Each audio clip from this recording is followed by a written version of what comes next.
ভারতে লেজ গুটিয়ে পালিয়ে যাওয়া শেখ হাসিনা সাহস দেখাচ্ছেন। তিনি নাকি দেশে ফিরবেন শিগগিরই। তিনি কি ফিরবেন? আমরা খেয়াল করেছি বাংলাদেশের মিডিয়াতে একটা খবর এই মুহূর্তে বেশ ছড়িয়ে পড়ছে ভারতীয় একটা পোর্টালের বরাতে। সেটা হচ্ছে শেখ হাসিনা তার নেতাকর্মীদের উদ্দেশ্যে কিছু বক্তব্য দিয়েছেন, যা হয় আর কি, একটা প্যাথোলজিক্যাল লায়ার, একজন সাইকোপ্যাথ, মিথ্যার বাইরে কিছু বলতে পারে। সারা জীবন যে মিথ্যাচার করে গেছেন ক্ষমতায় থাকার সময়, একই রকম মিথ্যাচার করছেন এখনও। কী কী মিথ্যাচার করছেন সেগুলো নিয়ে কয়েকটা কথা বলি, আর ওই প্রশ্নটার জবাব খোঁজার চেষ্টা করি। উনি কি আদৌ দেশে ফিরবেন? ওনার দেশে ফেরার কথা আছে, আমি আসছি।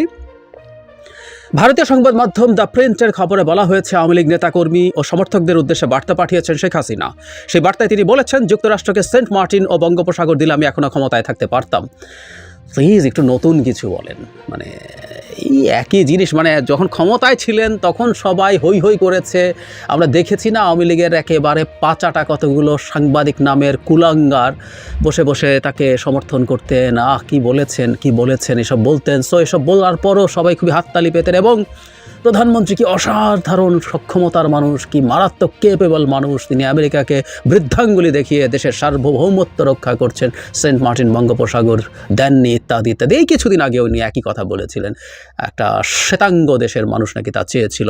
তারও আগে, ইলেকশনের আগে উনি বলেছিলেন সেন্ট মার্টিন দিয়ে দিলে ক্ষমতায় থাকতে পারতাম। এসব ফালতু কথার কোনো ভ্যালু নেই। আমরা খুব অচিরেই দেখতে পারবো এই তত্ত্বাবধায়ক সরকার, অন্তর্বর্তী সরকার আমেরিকাকে সেন্ট মার্টিনস লিখে দিচ্ছে কিনা। এসব কথা আর খায় না মানুষ। আওয়ামী লীগও খায়, কোনোদিন খায় নাই। ওই সব কিছু লোক যাদের কিছু বেনিফিট দরকার তারা সামনে বসে জিহুজুর করেছিল।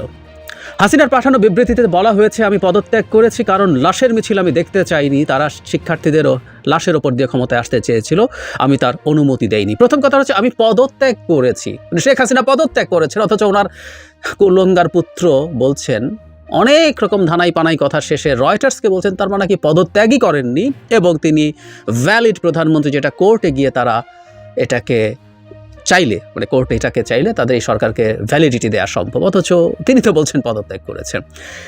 এরপর বলছেন লাশের মিছিল চাননি। মানে প্রথম কথা হচ্ছে মিছিল কত হলে মিছিল হয়? 50,000, 1 লাখ, তাহলে লাশের মিছিল হবে। উনি ওটা চাননি।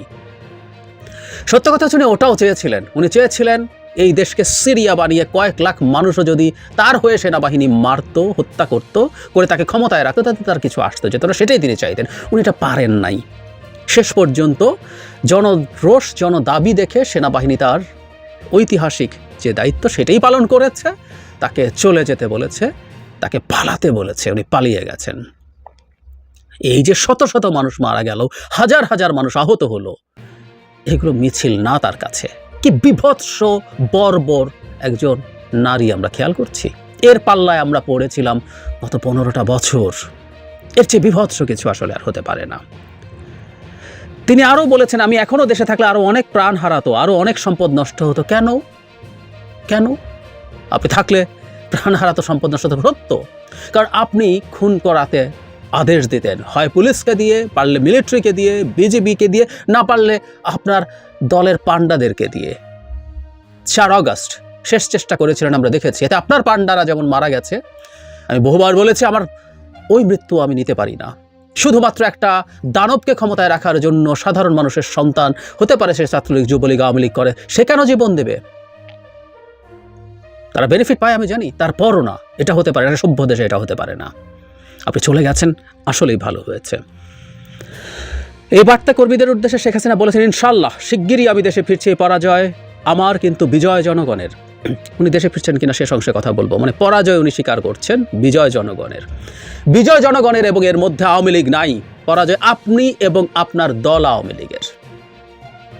আওয়ামী লীগ বলতে আমি সাচ্চা কিছু আওয়ামী লীগ, আর আমি মাঝে মাঝে দেখি যারা এই ডাকাত, এই বর্বর আওয়ামী লীগকে তারা যেভাবে ক্ষমতায় আছে সমর্থন করতো না, যারা আওয়ামী লীগের হালুয়া রুটি খায়নি, তার বাদে আর সব আওয়ামী লীগ যারা সরকারের সাথে ছিল, তাকে সমর্থন করেছে, কোনো না কোনো ফর্মে বেনিফিট নিয়েছে, এটা আপনি, এটা সবার। হ্যাঁ, বিজয় তো জনগণের বটেই। আওয়ামী লীগ যেখানে পরাজিত হয় সেটাই জনগণের বিজয়। চোখ বন্ধ করে আমরা যদি বলি আওয়ামী লীগ পরাজিত হয়েছে, বাকি কথাটা বলতে হয় না, এটা বিজয় জনগণেরই। আপনারা খেয়ে দিয়ে ছেটিয়ে বিদায় করে দিয়েছে। তিনি আরও বলেছেন, আমি নিজেকে সরিয়ে নিয়েছি, আমি আপনাদের বিজয়ের মাধ্যমে এসেছি, আপনারা আমার শক্তি ছিলেন। এরপর আপনারা আমায় চাননি, আমি সরে গেছি এবং পদত্যাগ করেছি, আবারও পদত্যাগ করেছি বলে জানিয়েছেন। জনগণ চায়নি, পদত্যাগ করেন নাই। আসলে আপনার ঘাড় ধরে পদত্যাগ করানো হয়েছিল। লিস্ট সভ্যতা থাকলে আপনি বহু আগে পদত্যাগ করতেন, বহু আগে। নিদেন পক্ষে 18 সালের রাতে ব্যালটে সিল মারার পর ফোসা আপনি তো সিল মারিয়েছেন, আপনি আর কি করবেন? নির্লজ্জ তত্ত্ব সীমা থাকা দরকার। আপনি পদত্যাগ করেননি, ঘাড় ধরে পদত্যাগ করানো হয়েছে। শেখ হাসিনা আরও বলেন, আমার কর্মীরা যেখানে যারা আছেন কেউ মনোবল হারাবেন না, আওয়ামী লীগ আবার দাঁড়িয়ে উঠবে। তিনি অভিযোগ করেন, আমি আমার তরুণ শিক্ষার্থীদের আবার বলতে চাই, আমি কখনোই তোমাদের রাজাকার বলিনি, আমার কথা বিকৃত করা হয়েছে। মানে বুদ্ধি শুধু শেখ হাসিনার মাথায়ই আছে, বুদ্ধি শুধু আওয়ামী লীগের ওই 5-8 সাংবাদিকদেরই আছে। পড়াইতে পারি, আজকে স্বাধীন বাংলাদেশে অনেক কথা বলি, এই পুরো যত সাংবাদিক আছে সবগুলোর একত্র করে আমরা পড়ায় দিতে পারি, আমাদের জ্ঞান বুদ্ধি তাদের তুলনায়। তাই বলে আমরা বিষয়, আমরা অনেকেই আছি। কি বলছেন না বলছেন, এই যে রাজাকার বলিনি, রাজাকার ভুল, তারা ভুলভাবে প্রতিবাদ করছে, এটা স্টুডেন্টদেরকে তুচ্ছ করা। তার মানে তোমরা স্টুপিড, তোমরা কথাই বোঝো না শেখ হাসিনা কি বলছে না বলছে, তাই না? আপনি প্রকারান্তরে এত হাজার ব্রিলিয়ান্ট স্টুডেন্টদেরকে আপনি স্টুপিড বলছেন যে তারা শেখ হাসিনার বক্তব্য বোঝে না। হ্যাঁ, ওই যে বললাম, ওই গদিতে ভাবে থাকলে সবার চাটুকারিতায় মনে হয় পৃথিবীর যাবতীয় জ্ঞান বুদ্ধির আধার হচ্ছেন শেখ হাসিনা। পতনের পর এগুলো বিশ্বাস করতে এখন আর ইচ্ছা হয় না। যাই উনি দেশে আসছেন কিনা, উনি দেশে আসুক তো আমরাও চাই। আমি প্রথমেই যে ভিডিও করেছি যে ভারত সরকারের প্রথম কর্তব্য হবে শেখ হাসিনাকে বাংলাদেশে প্রত্যর্পণ করা। বাংলাদেশের সাথে আসামি প্রত্যর্পণ করার চুক্তি আছে, তাহলে আমরা যদি শেখ হাসিনার বিরুদ্ধে একটা মামলা করি তাহলে উনি অফিসিয়ালি আসামি হয়ে যাবেন। ওনার বিরুদ্ধে যে কত মামলা হতে পারে দেশের বাইরে, ইন্টারন্যাশনাল ক্রিমিনাল কোর্টের প্রসিডিওরও শুরু করা দরকার। এই আটার ক্রিমিনাল যিনি অনেকগুলো ভয়ঙ্কর মানবতা বিরোধী অপরাধ করেছেন। এখন শুধু না, এন্টায়ার ওভার দ্য ইয়ার্স, বছরের পর বছর বিচার বহির্ভূত হত্যাকাণ্ড ঘটিয়েছেন, গুম করিয়েছেন, কাস্টোডিয়াল টর্চার করিয়েছেন, এগুলোই সবই বিচারযোগ্য। আর এইবারকার কথা তো বলাই বাহুল্য।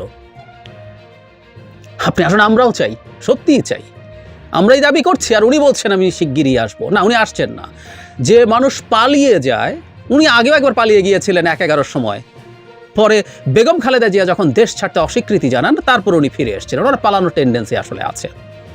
এবার আর আসবেন না, কারণ এবার উনি যা ঘটিয়ে গেছেন উনি জানেন ওনার কপালে কি আছে। কিন্তু তাহলে উনি বলছেন কেন? ওনার এই কথার উদ্দেশ্য কি? এটুকু বুদ্ধি আমাদের আছে বোঝার। সেটা হলো আওয়ামী লীগকে দিয়ে শেষ মুহূর্তে আরও কিছু ঘটানো যায় কি না সেটার চেষ্টা করা। আওয়ামী লীগ আর দল হিসাবে কোনোদিন দাঁড়াবে না, কিন্তু একটা কেওস তৈরি করার চেষ্টা, একটা কেওস তৈরি করার পরিকল্পনা আসলে হচ্ছে। আমি সকালে যে ভিডিওটা দিয়েছি সেখানে আমি বলেছি যে হিন্দুদেরকে সামনে রেখে মিথ্যা ন্যারেটিভ, আই ডু রিপিট, মিথ্যা ন্যারেটিভ তারা মাঠে ছাড়ছে, হিন্দু সম্প্রদায়ের উপরে কমিউনাল হামলা হচ্ছে বলে তারা দাবি করছে। এটা একেবারেই মিথ্যা। আমাদের গুরুত্বপূর্ণ নিউজ মিডিয়া টেনে নিউজ করেছে, আমি সম্ভবত আলাদাভাবে টেনে কথা বলবো। কিন্তু আপনি এটা করছেন এবং 15ই আগস্টে একটা কিছু ঘটানোর চেষ্টা করছেন, এরকম একটা অডিও ক্লিপ আমাদের কাছে এসে হাজির হয়েছে। আমরা জানি এক্ষেত্রে কী ব্যবস্থা নিতে হয়, আমরা নিশ্চয়ই সব ব্যবস্থা নেব।